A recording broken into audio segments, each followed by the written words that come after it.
Friends, welcome to my YouTube channel brilliant academic and competitive classes. आज हम पढ़ाने वाले हैं कक्षा 12 की गणित अध्याय 1 संबंध एवं फलन। तो संबंध एवं फलन की एक्सरसाइज शुरू करने से पहले हम संबंध एवं फलन के बारे में कुछ जान लें ताकि प्रश्नावली हल करने में आसानी हो। तो देखिए, पहले हम संबंध के बारे में बताते हैं।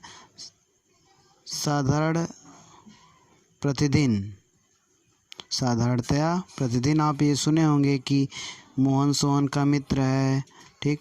राम सोहन का पिता है। तो मोहन सोहन का अगर मित्र है तो हम स्पष्ट रूप से कह सकते हैं मोहन और सोहन में जो है मित्रता का रिलेशन है, ठीक। और कोई किसी का पिता है तो हम कह सकते हैं पिता पुत्र का रिलेशन है। तो इतना तो हम जानते ही हैं।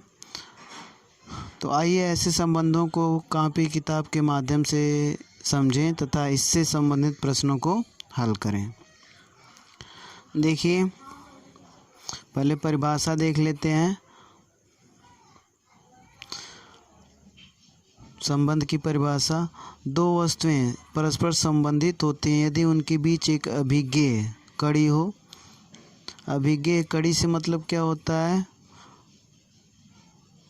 ऐसा लिंक जिसको हम आसानी से समझ सकें, ठीक। मतलब उन दोनों के बीच ऐसा संबंध हो जिसे हम आसानी से समझ सकें और उसे बता सकें कि ये संबंध है, ठीक ना। तो अर्थात दो चीज़ों के बीच ऐसा संबंध होना चाहिए जिसका हम नाम दे सकें, उस संबंध को हम जान सकें, ठीक ना, आसानी से समझ सकें, ठीक ना। तो तब तो वो चीज़ें दोनों आपस में चीज़ें संबंधित होंगी, ठीक ना। तो अब आइए देखते हैं। संबंध को आर से प्रदर्शित करते हैं। यदि ए का कोई संबंध बी से है तो इसको A B belongs to R लिखते हैं, या A R B. A capital R है, बी है, इसका मतलब ये हुआ कि ए बी जो है संबंधित है, ए बी से संबंधित है। इसको भी यही पढ़ते हैं, ए बी से क्या है, संबंधित है। और इसको पढ़ने का तरीका एक और होता है, आर के अंतर्गत ए बी से संबंधित है। अब देखिए, एग्जाम्पल के माध्यम से अब समझते हैं, कुछ इसका विस्तार करते हैं। मान लीजिए समुच्चय ए है और ये किसका समुच्चय? किसी स्कूल की कक्षा 11 के छात्रों का समुच्चय। और बी जो है किसका समुच्चय? उसी स्कूल के कक्षा 10 के छात्रों का समुच्चय, ठीक ना। तो हो सकता है 11 के कुछ छात्र बी के सेट से संबंधित हो, या ए के समुच्चय के छात्र जो है बी के समुच्चय के छात्रों से संबंधित हो, ठीक ना। ये भी हो सकता है कि इसका कोई एक छात्र स्मॉल ए, जिसको हम स्मॉल ए लिखे हैं, स्मॉल ए यहाँ पे क्या मतलब हुआ? समुच्चय ए से संबंधित है। स्मॉल ए का मतलब कोई हो सकता है स्टूडेंट 11 का हो, और बी का कोई स्टूडेंट स्मॉल बी है, ठीक। बी बिलोंग्स टू बी का मतलब ये हुआ कि स्मॉल बी बिग बी या बड़े बी से संबंधित है, तो कक्षा 10 का ही विद्यार्थी हुआ। तो ये स्मॉल ए और बी हो सकता है कि संबंधित भी हो सकते हैं किसी तरीके से। आप देखेंगे कक्षा 11 और कक्षा 10 के छात्र कई प्रकार से संबंधित हो सकते हैं, ठीक ना। हो सकता है कि कक्षा 11 का छात्र जो है और कक्षा 10 का छात्र जो है आपस में मित्र भी हो सकते हैं, भाई बहन भी हो सकते हैं, एक छोटा कोई बड़ा भी हो सकता है। तो कई तरह से संबंध स्थापित हो सकते हैं, ठीक ना। तो इसको देखिए कैसे लिखते हैं। समुच्चय ए से समुच्चय बी तक के संबंधों के कुछ उदाहरण। तो मान लीजिए इस प्रकार से संबंधित हैं दोनों, तो इस संबंध को हम कैसे लिखेंगे? मान लीजिए कि A B belongs to A cross B. A cross B का मतलब क्या होता है? ए तथा बी का कार्तीय गुणन से संबंधित हैं।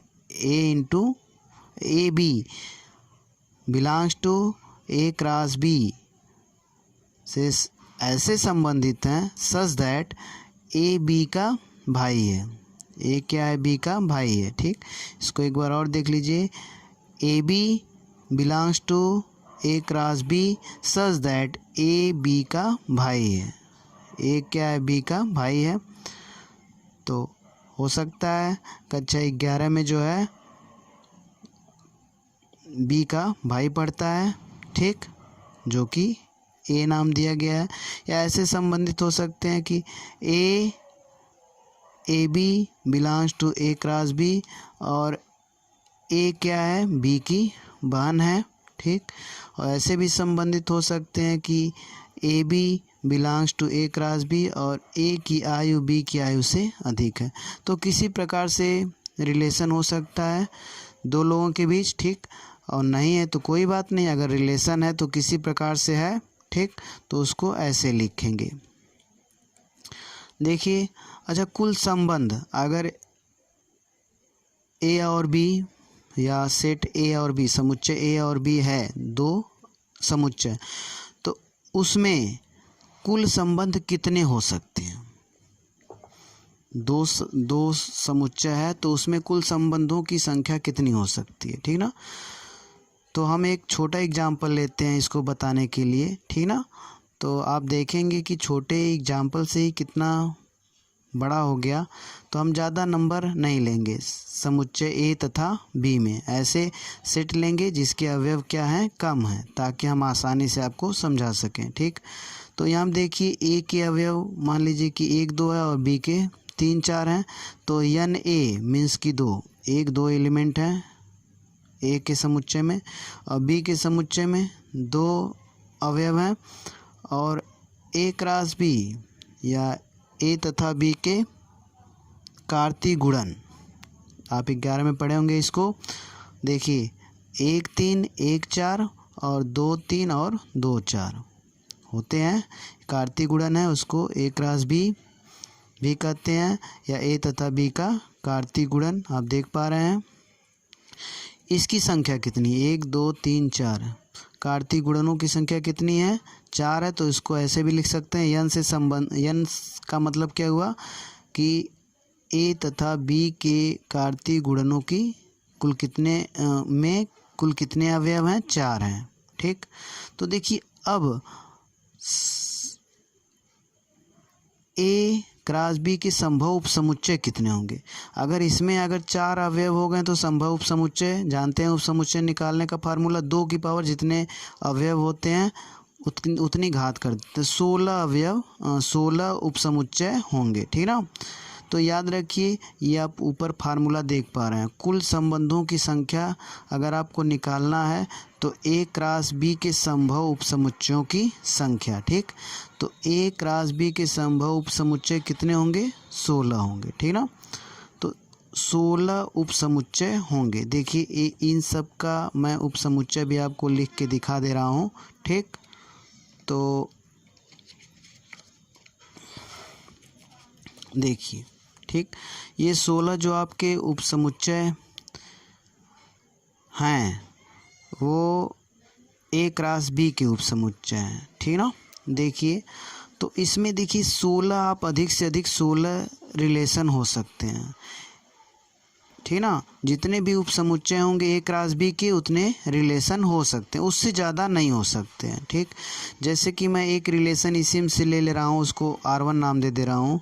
तो 1 3 1 4 देख रहे हैं ना, 1 3 1 4 यहाँ पे है, ये रिलेशन है। ठीक, और यहाँ पे R2 ले रहा हूँ 1 3 1 3 भी एक रिलेशन है, हम देख पा रहे हैं। ठीक, तो रिलेशन आप लिखना जानते हैं, ये 1 है, ये 2 है, ये 3 है, अलग अलग मैं लिखा हूँ रिलेशन उपसमुच्चय। ठीक ना, तो इसमें से आप देखेंगे कि 16 ठो खाली रिलेशन बन सकता है और जो अंडरलाइन हुआ है वो प्रत्येक रिलेशन है। और कुल मिला के कितने रिलेशन है, 16 संबंध जो है कितने हैं, 16 है। उसमें से मैं केवल 3 ठो संबंध आपको दिखाया हूँ। ठीक ना, तो देखिए अब एक चीज़ कि अगर हम यदि ए तथा बी दो समुच्चय हैं तब जो रिलेशन होगा किसका, ए क्रॉस बी का उपसमुच्चय होगा। क्या होगा, उपसमुच्चय होगा। ठीक ना, और अगर ए से ए पर संबंध है तब जो है आर रिलेशन उपसमुच्चय होगा किसका, ए क्रॉस ए का उपसमुच्चय होगा, ठीक ना। अधिकतर आपको जो फलन एवं संबंध है, संबंध एवं फलन है, उसमें आपको ए से ए पर ही संबंध मिलेगा, ठीक ना। आर से आर पर संबंध मिलेगा, ऐसे संबंध मिलेंगे, ठीक ना। तो ये चीज़ें आपके लिए बहुत ही उपयोगी होंगी। अगर अच्छे से समझ में आ गया है तो अगली वीडियो के लिए तैयार रहिए, ठीक। और यदि वीडियो पसंद आए तो लाइक शेयर सब्सक्राइब करें। और आगे की वीडियो में हम जो है फलन का परिचय देंगे और प्रांत, सहप्रांत और परिसर के बारे में बताएंगे, ठीक। Thank you for watching my videos.